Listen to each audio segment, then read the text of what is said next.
I'm going to show you how I edit a video podcast super fast, like the whole episode polished and ready to publish in about 15 minutes. Then I'll show you how to turn that long video into a steady stream of short social clips without wasting hours.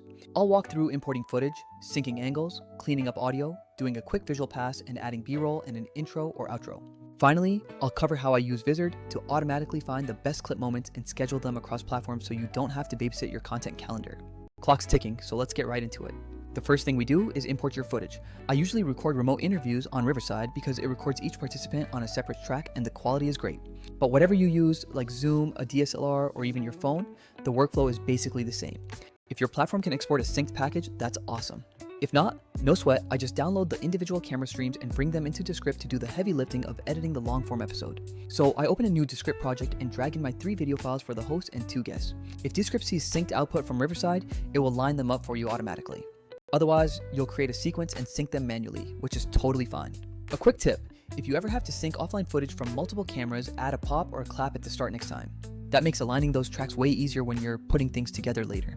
Once the 3 clips are in a sequence, I scrub through a few spots just to make sure everything is in sync.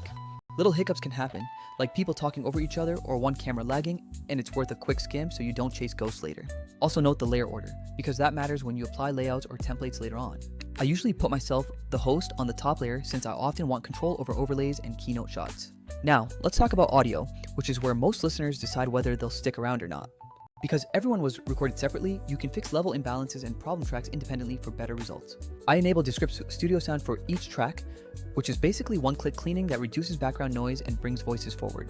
Studio Sound defaults to 100% intensity, which sometimes sounds a bit overprocessed, so I dial it back to 70 or 80% as a starting point. If someone used a laptop mic or there's nasty background noise, cranking it to 100% can still work wonders in a pinch. Let it process in the background, because you can keep editing your other elements while it's doing its thing.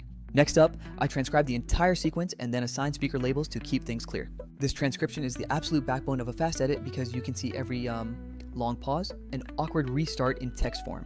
I run through the transcript and clean it up by removing filler words, deleting obvious false starts, and trimming overly long pauses. Descript highlights filler words and even offers automated removal, but you have to be careful because autofix can feel robotic if you remove too much. My rule of thumb is to play the listener test in my head.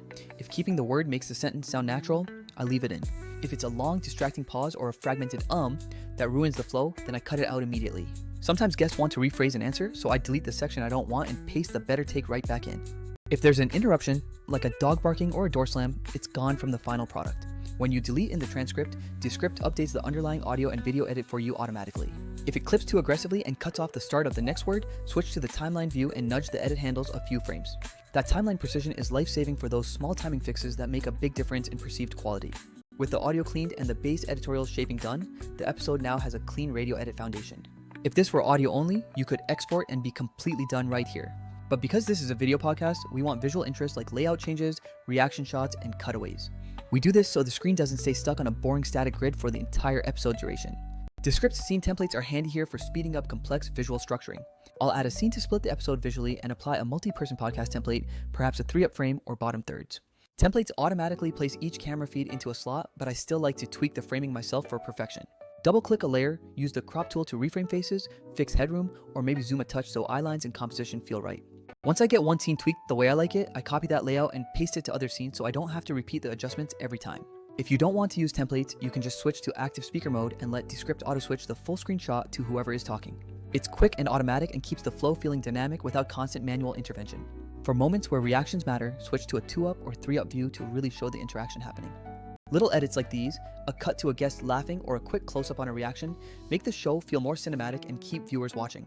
Now we move to the visual polish phase, adding B-roll and cutaways to illustrate what's being discussed. While editing, I import clips or images that illustrate what the guest is talking about. Maybe a product UI screenshot, a chart, or a short demo clip. Dropping those over the timeline on top of the transcript edit makes it read much better visually. Viewers aren't staring at a talking head the whole time, which is crucial for engagement. This is also a great place to pull short highlight moments later for promotional clips. For the intro and outro, if you have a branded opener or canned intro, drop it at the top of the timeline. If you didn't record one, I often record a quick 2-sentence intro right here so the tone matches the rest of the episode. The same principle applies to the outro. A quick call to action, a sincere thank you to the guest, and then you are officially done with the main edit. Now for publishing, you can export the full episode or publish directly from Descript to YouTube or your preferred host. But here's the critical thing, editing the long episode is only half of the content game. The other half is scaling that content into a consistent stream of short clips for TikTok, Instagram, YouTube Shorts, and LinkedIn. That's where Vizard totally changes the workflow for me and saves me massive amounts of time. I used to do manual clip selection, scrubbing the transcript, picking the bits I thought were good, and chopping them manually.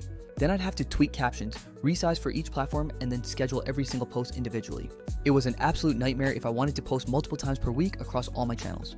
Descript is great for assembling the long-form episode and handling precise edits, but it's not built to automatically harvest the best short moments at scale.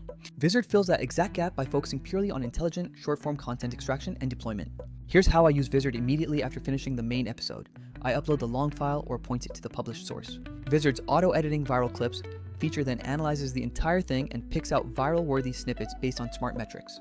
It specifically looks for emotional peaks, high engagement phrasing, strong hooks, and visual moments that perform well on short platforms. You get a stack of suggested clips ready to post, already trimmed, captioned, and styled perfectly for each platform. It's not perfect every single time, so I skim through and maybe swap out one or two, but seriously, this saves me hours of dedicated work. Then the auto-schedule feature handles the rest of the distribution headache for me.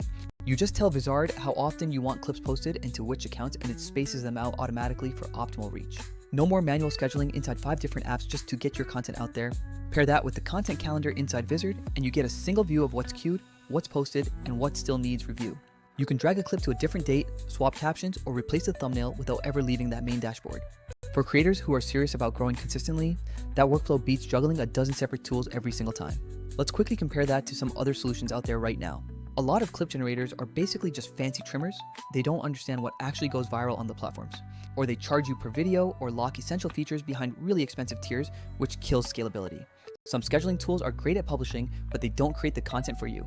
They only publish what you upload manually. Descript remains brilliant for assembling that long episode and making those precise micro-level edits.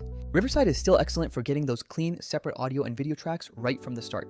But for turning one podcast episode into dozens of optimized short posts and managing the entire rollout, Vizard is the absolute missing link. So for the final pass, I export the long episode, publish it, and then let Vizard run through to create all those short clips automatically. I quickly preview the top suggestions it gives me, tweak anything needed, and then let autoschedule drip the posts across the entire week. Meanwhile, I still keep the original Descript project for any future edits or if a clip gets massive traction and I want to make a better version. Alright, that's the entire fast workflow boiled down to its core components. High-level recap. First, import and sync your footage, remembering Riverside makes that initial step really easy. Second, clean up audio levels and use that magical studio sound feature inside Descript for instant clarity. Third, transcribe and do the textual edit to remove all the filler words and those awkward false starts that kill listener flow. Fourth, use templates or active speaker layouts to keep your visuals dynamic and avoid screen stagnation. Fifth, add relevant B-roll, a quick intro, and a clear outro to bookend your content professionally. Then, publish the long episode and immediately hand the long file over to Vizard to auto-create viral clips and manage the entire social rollout. That whole process managed in a central calendar truly beats juggling all those different applications individually. If you want a deeper dive into any of these steps, like studio sound settings or advanced timeline tweaks, drop a comment and I'll make a follow-up video. Thanks so much for watching, and if you're trying to turn one podcast into a week's worth of social content without burning through all your time, this combo is a game changer. This workflow of using Descript for long-form polish plus Vizard for scaling social clips has genuinely transformed how I manage my output. I truly hope this saves you some serious time, and I'll catch you on the next one.